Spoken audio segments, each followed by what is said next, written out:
guys, welcome back to my channel. If you're new to my channel, my name is Allison and I'm from the Little Paper Crown blog. I will link that blog below if you want to go check that out.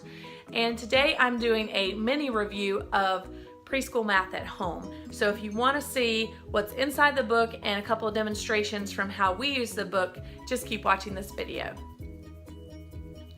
Alright, so I wanted to show you some pages inside of here and do a little demonstration of how we did the first couple of exercises in this. But first I wanted to talk to you a little bit about my overall thoughts of this. I stumbled upon this book on the Well-Trained Minds YouTube channel. They were interviewing Kate about this, and she is a Harvard grad specializing in math. And she wrote this to sort of give her own kids a very firm foundation in number sense and counting before they ever really were writing the numerals, knowing the numerals by sight, that sort of thing, or adding and subtracting for that matter. So she designed this to be sort of a year's worth of curriculum, but you can go at your own pace. And when I first opened the first chapter and read it, I thought, oh, this is going to be a breeze. We're going to breeze through this so fast. But after actually doing it with my 4-year-old son, I realized that we do have a ways to go. And I'll explain more of that in detail in a second. But overall, this would be a great curriculum to have with a 4.5 to 5-year-old. And she even says that in the book. I wouldn't go any younger than that. I tried some of the things with Lydia, and she's really only ready to count at 2. And even that's a little iffy. So trying this with anybody younger, unless maybe they're in a gifted program or something, I don't know that that's going to work. But definitely 4.5 to 5 years old, this is really good. And it would last you for a whole year because you do each of the exercises until mastery. So for instance, we did the first 3 exercises the other day, and Finn did well on one of them, and 2 of them he has not mastered. So we're just going to keep coming back to those every week until the point that he has mastered them, and then we'll move on to the next thing. And the main focus of this whole book is to get them really comfortable and a really strong foundation in numbers 1 through 10. I'm sure you could go higher with this and just extend some of the activities, but her main focus was 1 through 10 for this particular age group. Now, my son is in preschool right now, age-wise, and then next year he will be in pre-kindergarten. So he has a late birthday. He would not start kindergarten until he was 5.5 anyway, whether we were homeschooling or not. So I didn't really feel the need to rush into any math, but I really wanted to be able to give him some sort of foundation going into those higher grade levels in the next couple of years, so he wasn't totally lost. I don't feel all that strong in math in general. That's always been my hardest subject and poorest subject, and it's not that I can't do it if I really apply myself. I just haven't enjoyed it in the past. But these are really enjoyable activities, and I will show you more inside the book in just a second. Alright, so let's get to the good stuff and look inside Preschool Math at Home. Now, I bought this for $12 on Amazon. It does cost more other places, so I just wanted to point that out really quick. And then I was just going to show you there are lots and lots of chapters, but even in chapter 1 is all about counting to 5. And the beginning part, the introduction, is a really good explanation for why you're teaching these things, what skills it works on, what foundation it's building. That was really helpful to me as a parent to do the introduction. And then just to show you the 2 that we did last week, I'm going to skip over here. So we did count 5 toys in a line, which is no big deal. And she said she can count, or you can use 5 small toys, any cars, really anything that your theme is, because we did the story of Ferdinand last week for the letter F. So we just used corks because we were already playing with corks as part of that theme.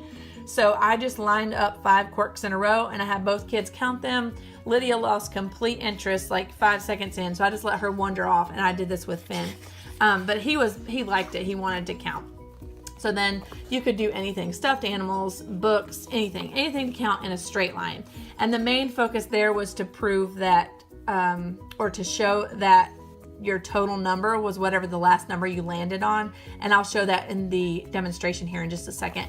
And the other one we did was count toys in different arrangements. And I'm just, instead of explaining all this, I'm just going to show you in the demonstration how that went down at our house, since I don't have my son as an accomplice, he will not be filmed. So I will just show you a dramatic reenactment of these two exercises that we did. All right, so just to demonstrate kind of what we did when we did the count 5 in a line, which I just talked about, so I won't show you again.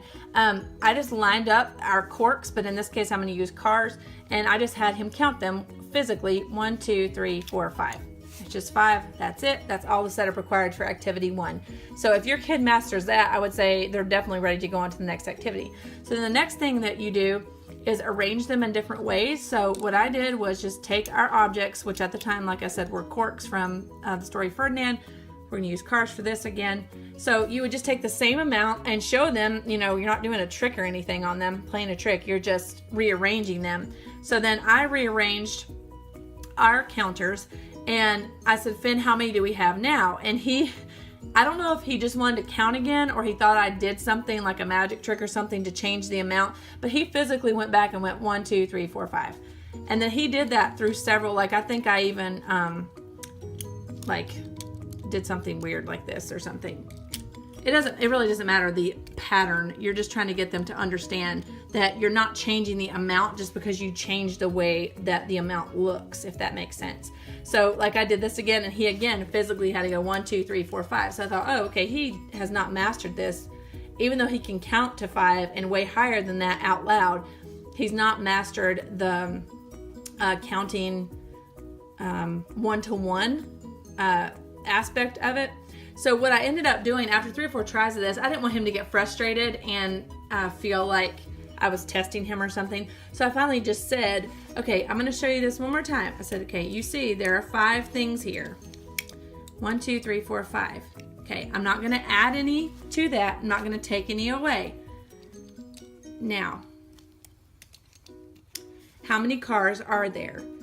And after I explained that, he was like, oh, there's 5.